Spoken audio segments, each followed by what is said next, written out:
السلام علیکم۔ سعودی عرب سے مسلمانوں کے لیے بڑی خوشخبری آ گئی۔ پوری دنیا کے مسلمانوں میں خوشی کی لہر دوڑ گئی۔ سعودی عرب نے کورونا وائرس کی روک تھام کے لیے عائد بڑی پابندیاں ختم کر دی۔ کیا آپ حالات حاضرہ سے آگاہی حاصل کرنا چاہتے ہیں؟ خبر کے پیچھے چھپے اصل حقائق جاننا چاہتے ہیں تو ابھی سبسکرائب کیجئے جلمل پاکستان کو اور ساتھ ہی گھنٹی کے نشان پر کلک کر دیں۔ آپ کو بتاتے چلیں کہ سعودی عرب میں سماجی فاصلے، باہر ماسک پہننے جیسے اقدامات اب لازمی نہیں۔ حرمین شریفین ٹویٹر اکاؤنٹ کے مطابق رمضان المبارک کے دوران مسجد الحرام اور مسجد نبوی اپنی مکمل گنجائش کے ساتھ کھل جائیں گی۔ زائرین اور عازمین کے لیے واحد شرط کورونا وائرس سے بچاؤ کی ویکسین لگوانا ہے۔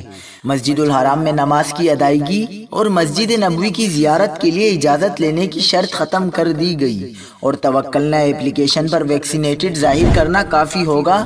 عمرے اور روزہ رسول میں نماز کی ادائیگی کے لیے اجازت لینا اب بھی لازمی ہے۔ تمام مساجد میں سماجی فاصلے رکھنے کی شرط ختم کر دی گئی، البتہ مساجد کے اندر ماسک پہننا اب بھی لازم ہے۔